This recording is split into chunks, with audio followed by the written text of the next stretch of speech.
Nous sommes ici au square Léopold Gourdin à Berlin. Léopold Gourdin, c'était un mineur résistant, membre des FTP, et il est né ici en 1923.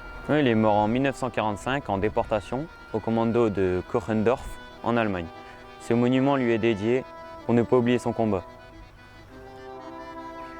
Il est nécessaire de garder en mémoire la résistance et la déportation.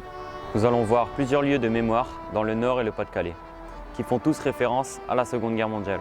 Ils évoquent tous la résistance sous l'occupant, la déportation, les massacres et la torture de personnes innocentes. Nous allons découvrir ensemble le premier de ces lieux, qui lui aussi est dédié à la mémoire des mineurs résistants, à Montigny-en-Gohelle. Ce sont les élèves du collège Youri Gagarine qui vont nous présenter ce monument.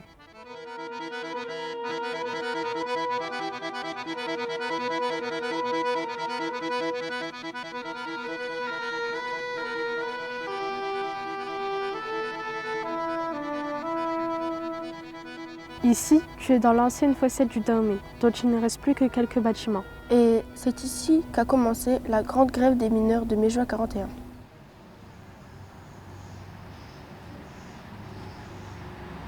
Dès l'occupation allemande du bassin minier, la population va connaître une grande dégradation de ses conditions de vie. On manquait de tout et tout coûtait plus cher. La nourriture va être rationnée, comme le pain, la viande, le beurre, le sucre et même le savon, nécessaire aux gueules noires. Le travail des mineurs aussi a été touché. Ils ont été obligés de travailler une demi-heure de plus, sans augmentation de salaire, les pauses supprimées et les salaires bloqués. Et le mécontentement n'a cessé d'augmenter. Les mineurs vont oser les arrêts de travail et les grèves.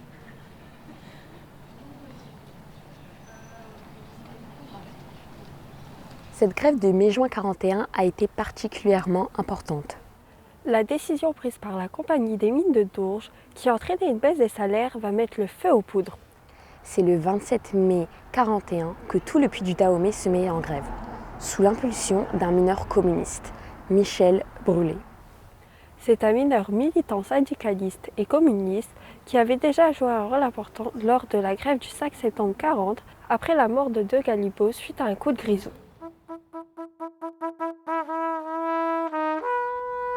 Et le 29, le mouvement gagne Austricourt, Carvin, Courrières. Et en 5 jours, la grève devient générale. Plus de 100 000 mineurs du bassin cessent le travail, paralysant ainsi toute l'industrie et privant l'occupant de 500 000 tonnes de charbon.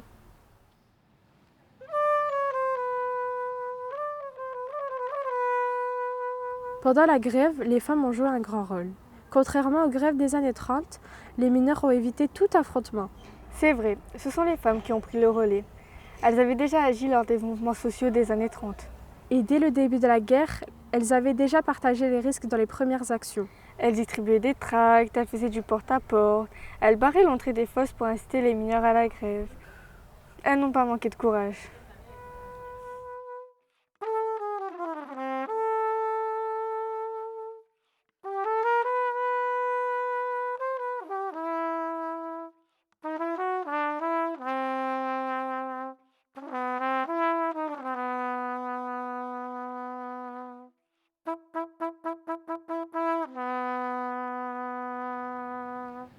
Émilienne Moptier a joué un grand rôle dans cette grève. Sa famille habitait Montigny et c'est elle qui avait pris la tête des manifestations des femmes. Plusieurs centaines d'entre elles se sont regroupées au cri de « Pas de carbone pour chez Bosch ». Elles ont même marché en direction des grands bureaux de Bill et Montigny où elles ont été accueillies à coups de crosse allemande.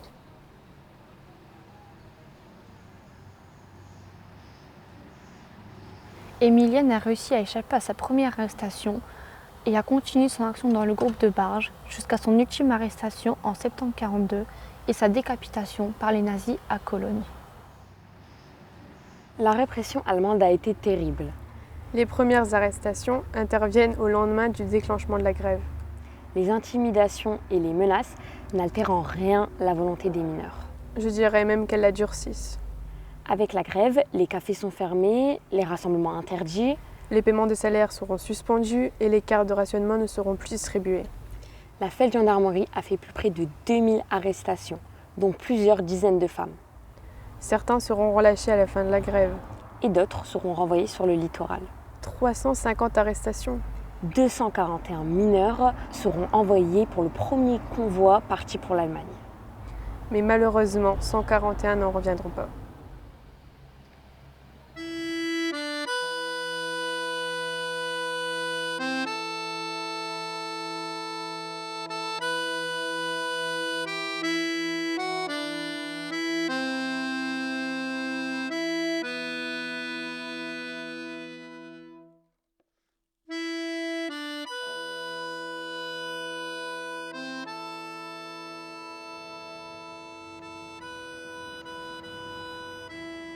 Michel Brûlé est entré dans la clandestinité suite à la grève.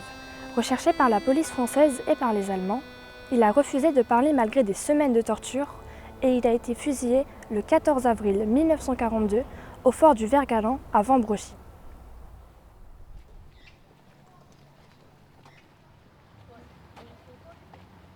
À Montigny en Goële, le combat de Michel Brûlé vient d'être évoqué. Il a été fusillé comme beaucoup d'autres résistants au fort du Vert-Galant à Vambrochy.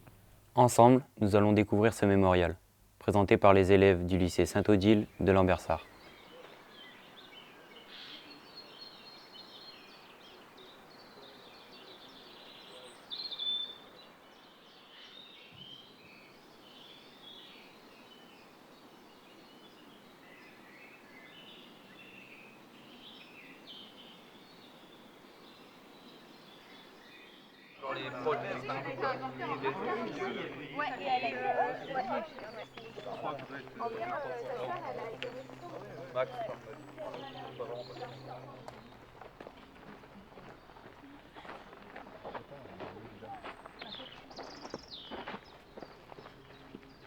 Tu connais l'histoire de ce mémorial? Oui, il est installé ici au fort du Vert-Galant depuis 2012. C'est en souvenir des 92 otages qui ont été fusillés ici entre octobre 41 et février 43.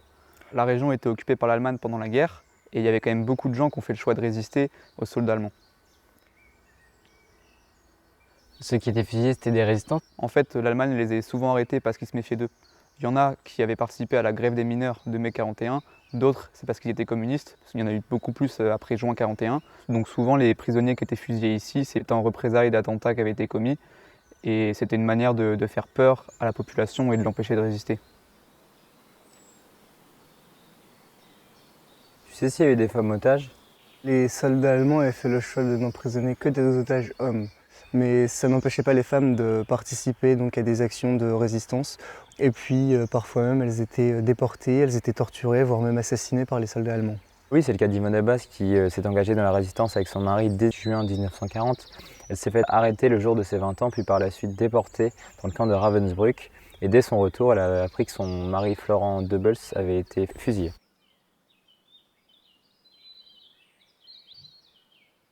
Et tu savais comment les résistants ils faisaient pour lutter contre les Allemands? Parce que dans les films, on voit souvent qu'ils faisaient sauter des trains.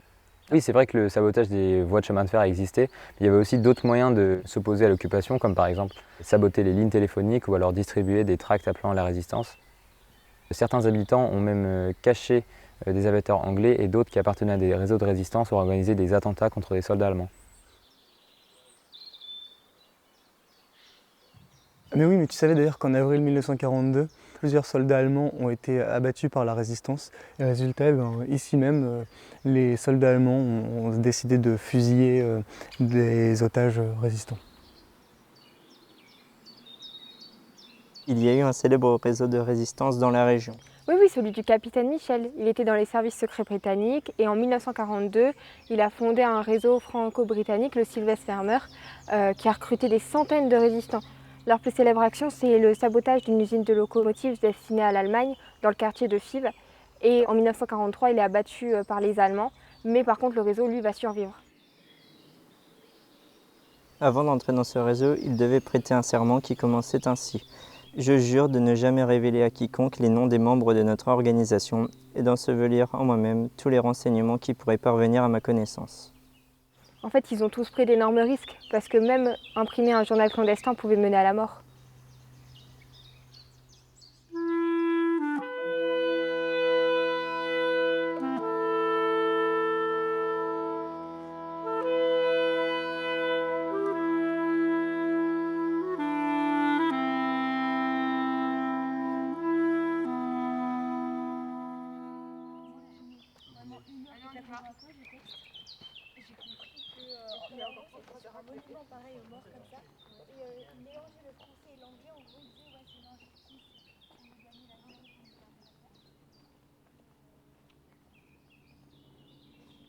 Le fort du Vert-Galant que l'on vient de voir était un lieu d'exécution. Certaines prisons en France ont été des lieux d'internement, d'exécution ou encore des prisons qui menaient vers des camps en Belgique et en Allemagne. Parmi ces lieux, il y a la prison de Coincy qui est reliée au tribunal de Douai.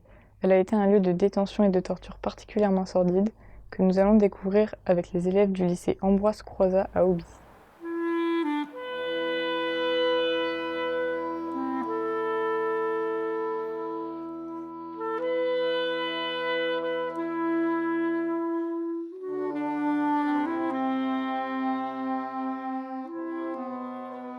Il y avait 3 prisons principales dans la région entre 1940 et 1944. Une à Douai, une à Arras et une à Los-les-Lilles.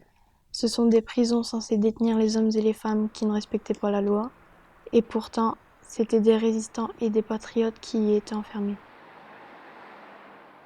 Il y a une plaque à la prison de Douai.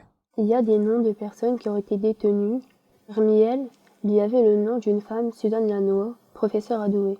Oui, elle et son mari ont fait partie d'un groupe de résistants communistes. Suzanne Lannoy a édité un journal qui s'appelle La Pensée libre en 1941. Elle a fait partie d'un groupe de résistants qui s'appelle le Front National et elle s'est fait arrêter par la Gestapo en 1944. On l'a torturée pendant 5 jours et elle a malheureusement succombé à ses blessures et on a fait passer son assassinat pour un suicide.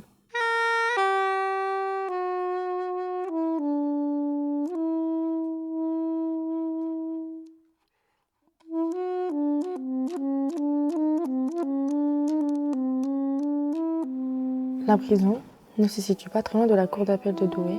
Les prisonniers y attendaient leur jugement en fait. La prison était dirigée par les Français. Les détenus étaient arrêtés, soit par la police ou la gendarmerie française. Ils attendaient leur jugement par la section spéciale de la cour d'appel de Douai. Un tribunal d'exception avait été créé par Vichy pour les communistes, comme la grande résistante Evan Abbas qui a été frappée au visage.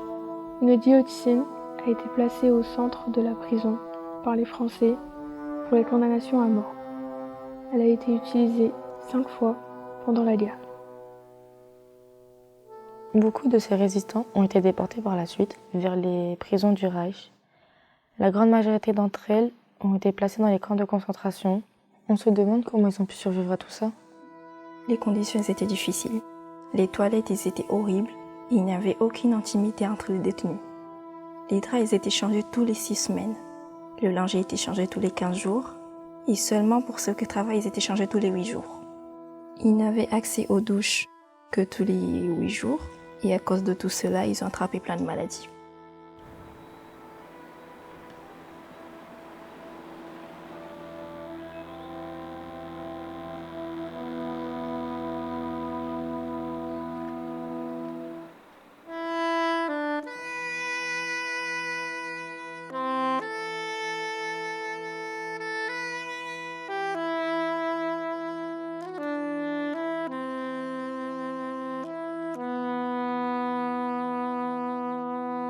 Nous venons de voir les conditions très dures d'internement dans les prisons. Nous rejoignons maintenant un autre lieu d'exécution, aussi emblématique. Il est situé dans le département du Nord, à Bondy. C'est le fort Lobau, qui est devenu un musée de la Résistance. Il est présenté par des élèves et anciens élèves du collège Lazaro à Marcq-en-Barœul.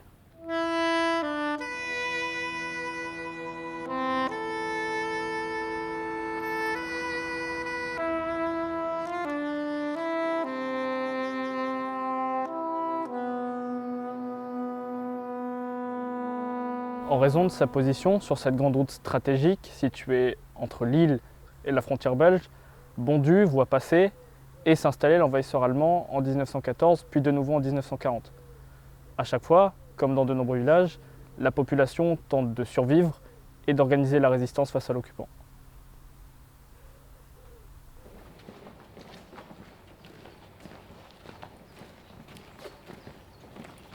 C'est quoi toutes ces plaques sur les murs avec ces noms et ces dates?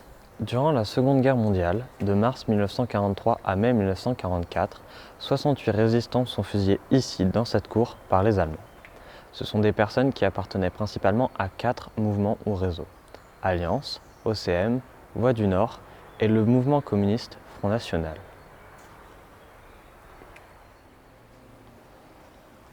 Ils ont été arrêtés, jugés et condamnés par les tribunaux militaires allemands de Lille pour des actes de résistance comme des renseignements, du sabotage, la distribution de tracts ou de journaux clandestins ou encore l'aide à des aviateurs alliés.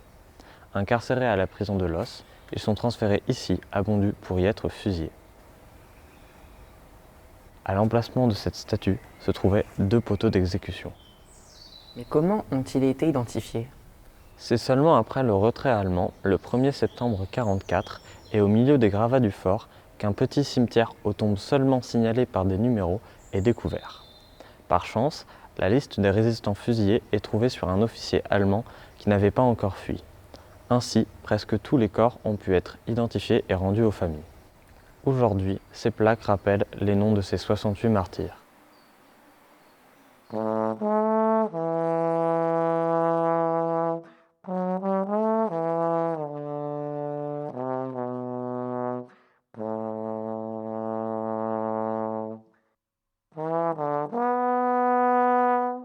Et les photos, c'est les portraits des résistants fusillés?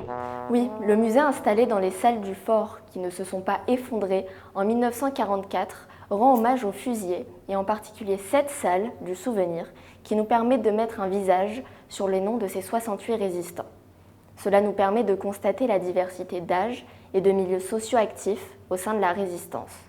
Le plus jeune, Yvon Bouton, n'était âgé que de 19 ans et le plus âgé, Marcel Doufi, de 53 ans.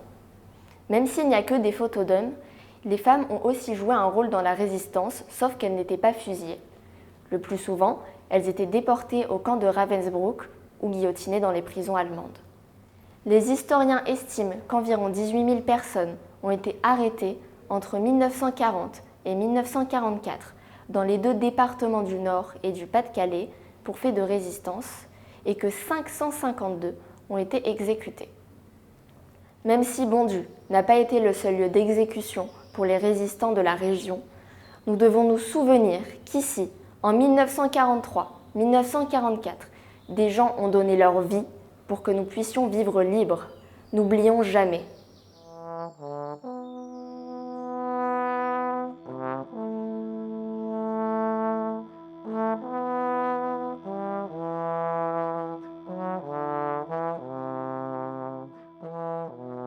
Maintenant, nous allons nous diriger vers un lieu très symbolique du Pas-de-Calais, le mur des fusillés à la citadelle d'Arras. C'est là où se déroule chaque année l'une des plus importantes cérémonies du souvenir. Les élèves du lycée Guy Mollet nous y emmènent.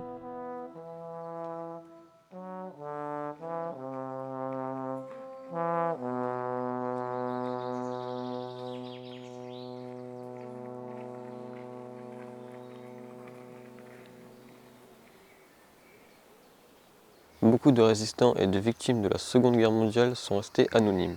Le lieu le plus emblématique pour marquer leur histoire, c'est certainement le mur des fusillés. Le mur des fusillés est situé dans les fossés de la citadelle. Combien a-t-il de fusillés, Henri? De 1941 à 1944, exactement 218 résistants ont été fusillés par les nazis. À travers ce mur, on va voir différents visages de la résistance. Ce département était une terre d'immigration. Les fusillés appartenaient à 9 nationalités différentes et ils ont défendu les valeurs de la patrie, liberté, égalité, fraternité. Elle représente quoi cette pierre? Cette pierre représente le poteau auquel étaient attachés les fusillés. Alors ici c'est Auguste Licot, donc il est né à Dag en Hongrie, donc c'est un ouvrier mineur. un militant communiste et il a fait partie du FTPF. C'est les francs-tireurs partisans français. Voilà. Donc il a cherché à rejoindre le maquis dans les Ardennes avec d'autres jeunes du bassin minier, mais il a été arrêté et fusillé. August Runović, né en 1922 à Tribol, en Yougoslavie. C'est un jeune mineur qui faisait partie de la jeunesse communiste. En 1942, il intègre la FTP, alors qu'il a déjà quelques actes de résistance à son actif. Et malheureusement, en 1942 aussi, il se fait arrêter par une lettre anonyme, puis il se fait fusiller. En 1939, le Nord-Pas-de-Calais est une région industrielle. Il y a beaucoup de mineurs dans le nord de la France. Effectivement, il y a beaucoup de mineurs, mais toutes les autres professions sont aussi représentées, comme les commerçants, les artisans et également un prêtre qui se nomme Georges Odiquet. Ok, d'accord. En février 1942, Georges Odiquet, un prêtre, est condamné par la Feldgendarmerie car il a hébergé un aviateur polonais. Il est condamné à mort en avril 1942 avec le maire de sa commune, Irénée Chevalier. Ils ont tous les deux été fusillés dans les fossés de la citadelle d'Arras en mai 1942. C'est le premier exemple d'exécution pour ce motif.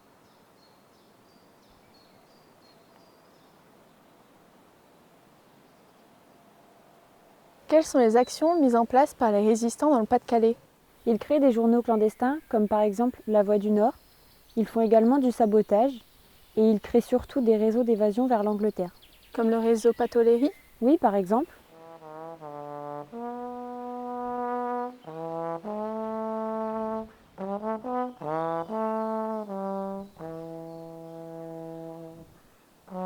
Dans le Pas-de-Calais, il y avait les communistes et les socialistes qui étaient très importants. Et dans la résistance alors ? Dans la résistance aussi, il y avait les communistes et les socialistes, et il y avait aussi d'autres tendances politiques et confessionnelles. C'est Jean Moulin qui unifie la résistance. Il est d'ailleurs mort pour cette mission. Et elle s'organise comment la résistance ? Le Conseil national de la résistance a mis en place un programme pour organiser le mouvement. Ça a permis après la guerre de revenir à une démocratie en France.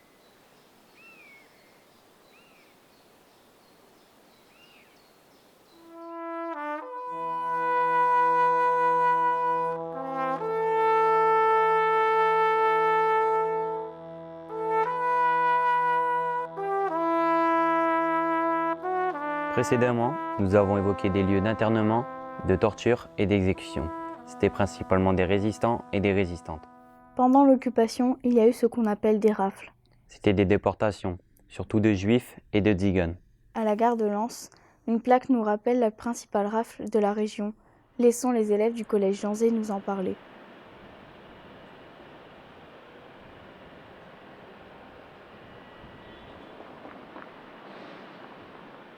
On est devant la plaque commémorative de la déportation des 528 juifs du Lensois le 11 septembre 1942 par les Allemands. Les Allemands occupaient la France.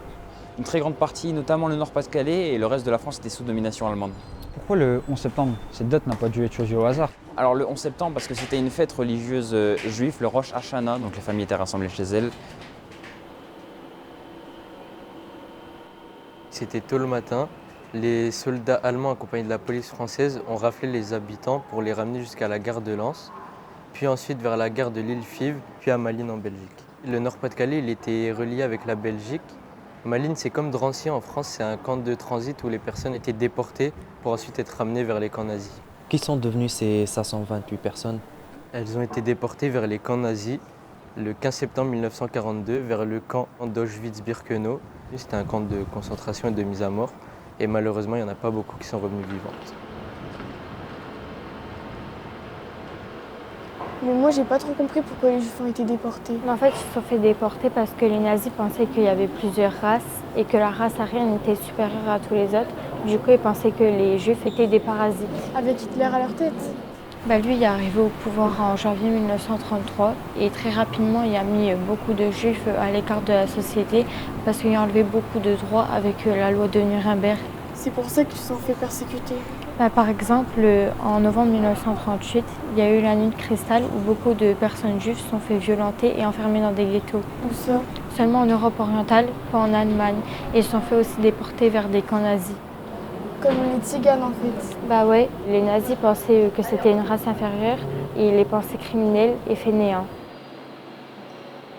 Avec toutes ces déportations, est-ce que tu peux me dire un peu quel est le bilan? L'historien Raoul Elbert dit que c'est 5 à 6 millions de juifs et 220 000 tziganes qui ont été tués par les nazis. En parcourant les registres des écoles Jeanne d'Arc et Carnot, nous avons pu constater qu'à côté de certains noms d'élèves, il y avait marqué juifs ou juives emmenés par les nazis. C'est pourquoi on parle de génocide. On peut aussi utiliser le mot Shoah, qui signifie catastrophe en hébreu. Et c'est quoi un génocide?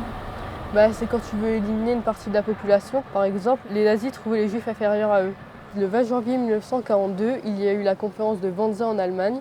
C'est là où ils ont choisi la solution finale, qui est d'exterminer les juifs.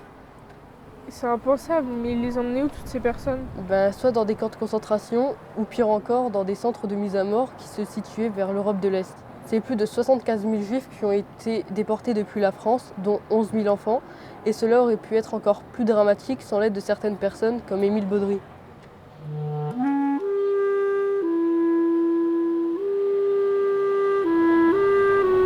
Tu connais toi Émile Baudry? Ouais, j'ai appris que c'était un commerçant lensois qui a aidé une famille juive de Lens. Il a demandé à la famille Tiziak, qui vivait à Los Angeles, s'il pouvait cacher 2 enfants juifs. Ils ont caché les enfants de la famille Simbalista, Norbert et Myriam, dont leurs parents ont été déportés et assassinés. C'est magnifique ce qu'ils ont fait pour ces enfants, tout en risquant leur propre vie. C'est ce qu'on appelle des justes. Toutes les personnes non juives qui ont aidé au péril de leur vie des juifs, ils ont eu un titre décerné par le mémorial de Yad Vashem. Et tu connais d'autres Français reconnus comme justes?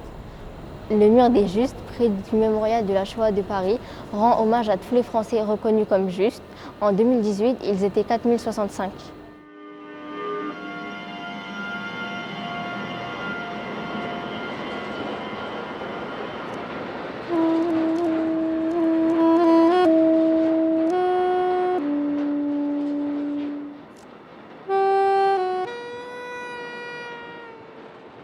Nous avons parlé de chiffres, de nombre de juifs et de tziganes déportés à la gare de Lens, mais n'oublions pas que derrière ces chiffres se trouvent des êtres humains de tous âges. Les élèves devant la plaque commémorative du lycée Condorcet à Lens vont nous expliquer qui sont ces déportés et leurs origines géographiques et sociales.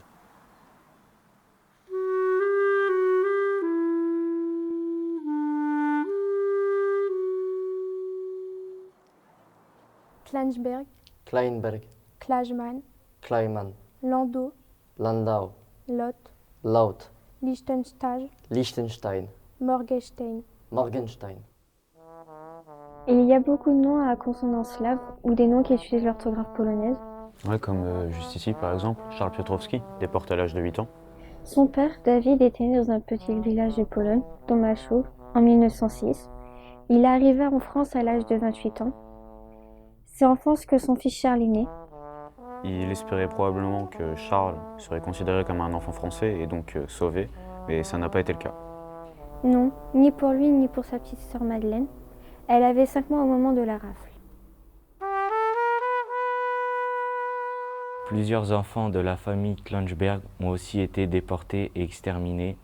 Il y a le témoignage d'un cheminot qui, en rentrant du travail à vélo, a assisté à leur arrestation à Salomé. Et on sait aussi que leur mère Régine avait essayé de résister aux mesures antisémites imposées aux Juifs. En 1941, la police avait essayé de lui retirer son autorisation d'exercer le métier de marchand ambulant. Et c'est pour cela que Mme Kleinsberg a refusé de signer le papier.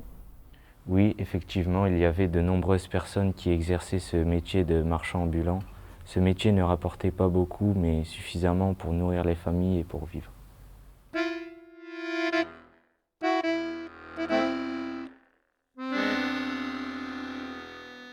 Tomaszów se trouve ici, pas très loin de la ville de Łódź. Aujourd'hui, c'est en Pologne centrale. Rien que dans ce petit village de Tomaszów, on comptait plus de 10 000 habitants de confession juive, mais ils ont tous été exterminés. Une grande majorité de la population juive lensoise venait de ces petits villages d'Europe centrale, en particulier de Pologne. Et même avant la Seconde Guerre mondiale, on comptait 3,5 millions de personnes de confession juive qui vivaient en Pologne. Les Juifs de Pologne étaient venus s'installer dans le bassin minier pour y travailler. C'était souvent des artisans ou des commerçants. Ils avaient suivi les mineurs polonais installés dans la région depuis la Convention franco-polonaise de 1919.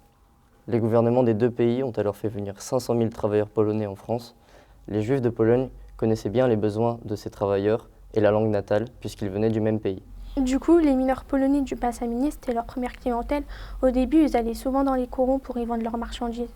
Ils étaient habitués à vivre avec peu, puisqu'en Pologne, la majorité de cette population juive était très pauvre. La Pologne avait été un pays très tolérant pendant plusieurs siècles. Oui, c'est même pourquoi la population juive était devenue la plus nombreuse en Europe et même dans le monde. Dans certains villages de l'Est du pays, il y avait même 70 à 80% d'habitants de confession ou de culture juive. Malheureusement, avec les guerres, les problèmes économiques et l'occupation étrangère, la situation des Juifs s'est beaucoup dégradée là-bas. C'est pourquoi Hitler a choisi ce pays pour y construire ses camps. Et c'est aussi pourquoi les Juifs de l'Est ont cherché refuge en France. Ils espéraient que leur enfant né ici pourrait vivre en paix. Malheureusement, ils ont été forcés de retourner dans le pays de leurs parents, occupés par les nazis. Donc c'était un retour vraiment tragique.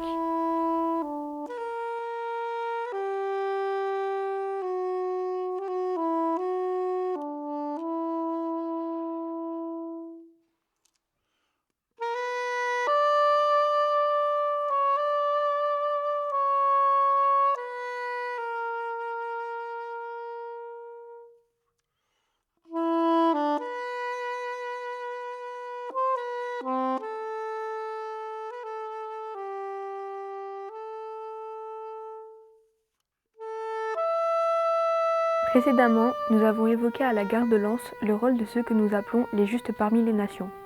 Certains étaient des cheminots qui ont aidé les Juifs à échapper à la déportation. Nous allons voir quel était le rôle des cheminots. Les élèves du collège Paul Langevin à Avion vont nous présenter le monument qui leur est dédié.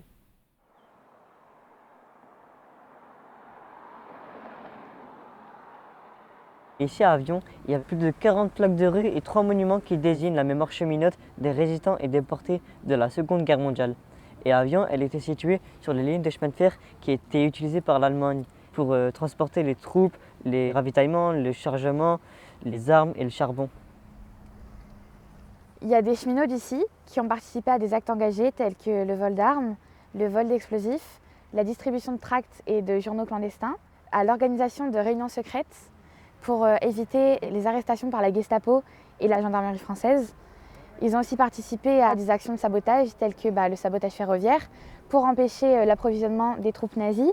Ils avaient pour but de ralentir la progression des soldats allemands et de les empêcher d'arriver à leur fin. Sur les 2500 cheminots lensois, nombreux d'entre eux étaient des communistes et d'autres des syndiqués de la CGT qui soutenaient l'action des résistants. C'est en fin 1940 que le directeur de la SNCF donna aux Allemands la liste des principaux militants. Et les militants seront les premiers francs-tireurs partisans français, les FTPF, prendront ce nom en avril 1942. Et les femmes dans tout ça? Tu as raison, les femmes sont très actives dans le bassin ferroviaire et minier. Entre autres, le 11 février 1941, 300 d'entre elles manifestent pour la 3e fois dans la ville d'Avion pour lutter contre les pénuries et les ravitaillements. Elles aident les résistants par la diffusion de tracts, par le sabotage de transports, en cachant des résistants ou des armes, et par la mise à disposition de boîtes aux lettres.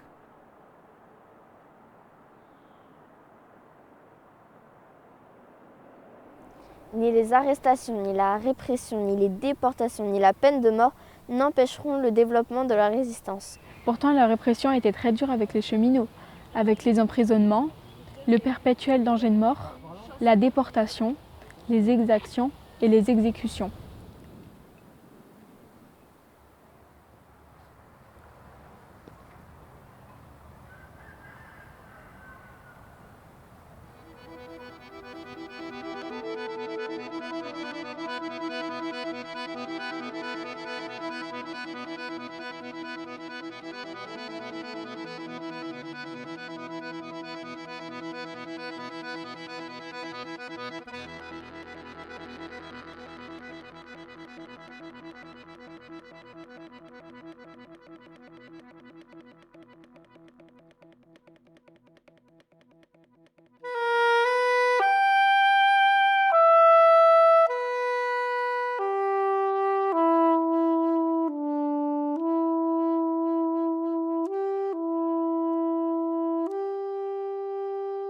On vient d'évoquer le combat des résistants cheminots. Oui, et on se trouve dans la salle Marcel Oudard au collège Jean Moulin de Berlin. Marcel Oudard, qui était résistant, a été déporté dans le train de l'Os, dernier convoi parti du Nord. Les élèves de l'école régionale pour déficients visuels Ignace Pleyel vont nous présenter cette terrible histoire.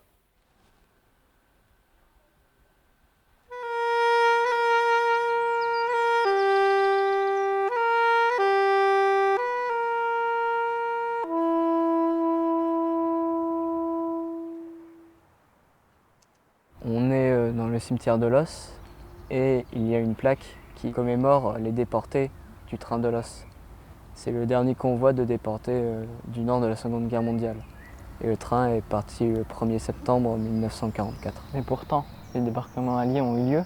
Effectivement, les débarquements alliés ont lieu sur les plages de Normandie le 6 juin 1944, soit 3 mois avant le départ du train.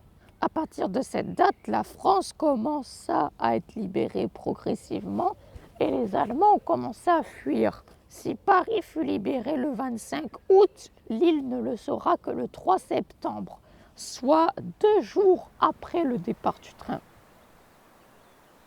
C'est un convoi de résistants et d'opposants politiques. Il n'y a pas que les Juifs qui ont subi la déportation. Tout à fait, dans ce train, ce sont près de 900 détenus politiques de toute la région qui partent. Ils ont été rassemblés à la prison de l'Os.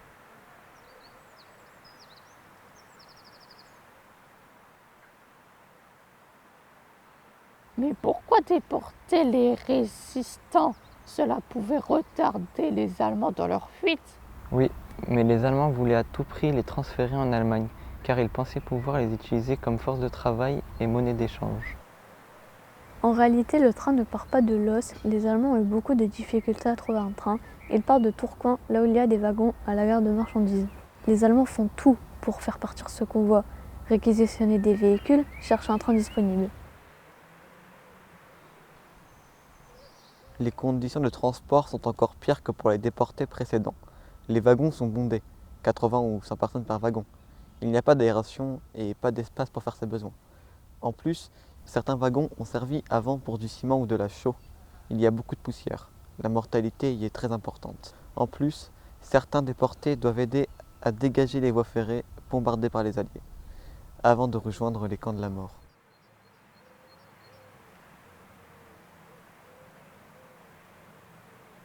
On aurait pu penser que la résistance aurait pu arrêter ce train, mais elle n'a pas pu. Ici, les Allemands étaient très nerveux et menaçaient aussi de représailles en cas de tentative d'évasion.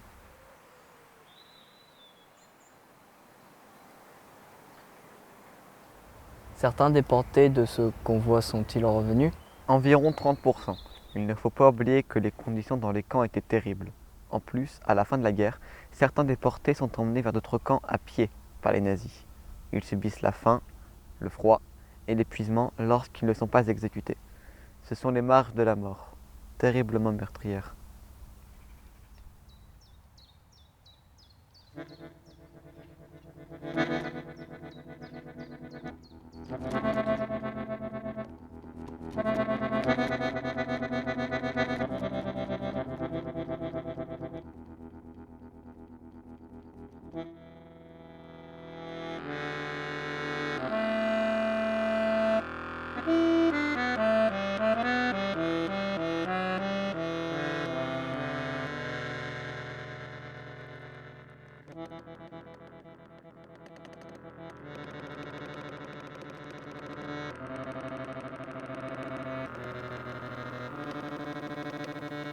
Après ce parcours d'histoire en Nord-Pas-de-Calais, nous allons retrouver l'ensemble des participants de ce film. Ces derniers évoqueront leurs conclusions dans un lieu important du Pas-de-Calais, le Centre d'histoire et de mémoire de la Coupole d'Elfaux.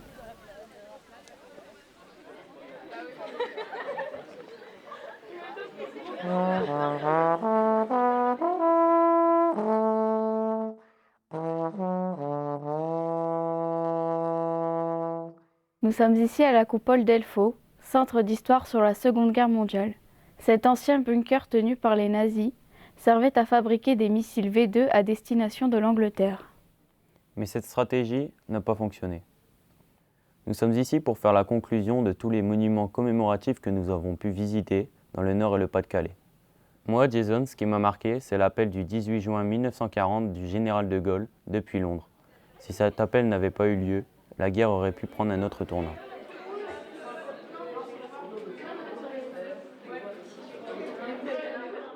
Moi, Sarah, aujourd'hui, si je suis ici, c'est pour vous transmettre la valeur de la résistance. Les mineurs de chez moi ont résisté contre l'occupation allemande en faisant la grève. Ils voulaient lutter contre leurs conditions de vie déplorables. De mon coin personnel, faire ce film est pour moi un moyen de transmettre l'histoire qui s'est passée chez moi dans le Nord-Pas-de-Calais.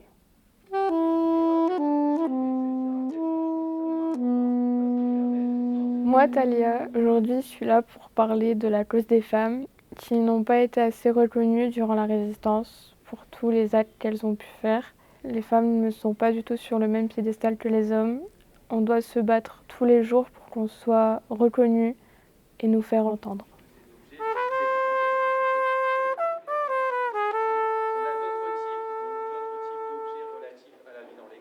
Je m'appelle Nisrine, j'ai eu la chance de participer à un projet qui est un travail de mémoire. Ce qui m'a motivée à le faire, c'est notamment ma rencontre avec Lily Léniel, une ancienne déportée enfant, voir ce qu'elle a vécu et justement qu'il n'y a pas qu'elle qui a vécu ces choses horribles. Des enfants qui ont été séparés de leur famille, ça m'a vraiment touchée. C'est notamment ça qui m'a motivée à faire ce projet pour que ça ne se reproduise plus.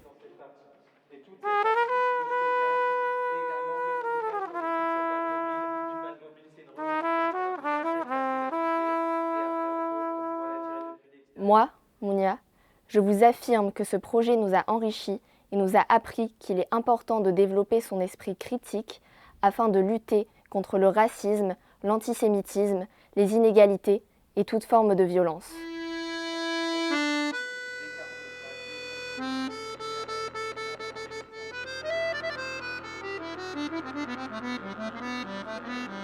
Moi, Mélissa, ce qui m'a marqué dans ce projet, c'est l'ambition et le courage des femmes pendant les grèves, comme celle de 41. Et au quotidien, ma grand-mère me parle énormément de la guerre qu'elle a vécue.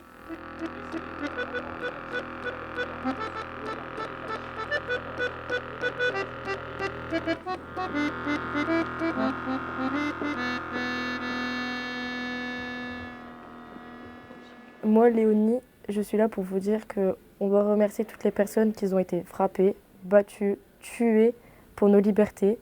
Je les remercie et il faudrait qu'on ait toujours une pensée pour eux. Luttons pour garder cette liberté, restons tous solidaires.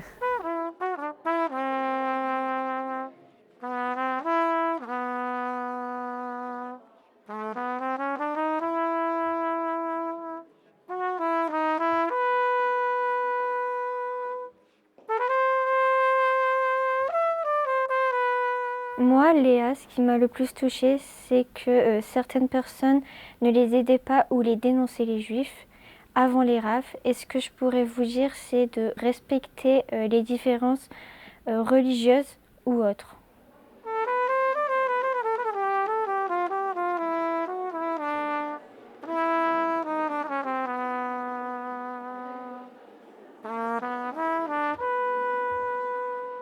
Moi, Lucas, je voudrais vous laisser un message. Stop à la guerre, soyons en paix, stop aux armes et stop au V2. Donc ici, le compartiment de guidage se trouve ici, l'ogive, les réservoirs, le compartiment moteur.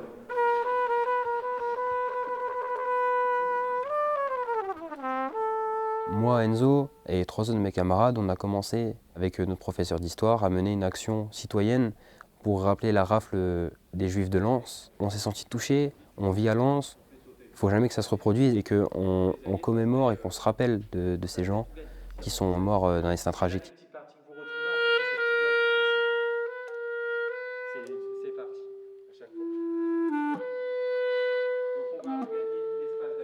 Moi, Marie-Eva, je pense que nous sommes là pour éviter que les mêmes tragédies ne se reproduisent. La paix est fragile, entretenons-la.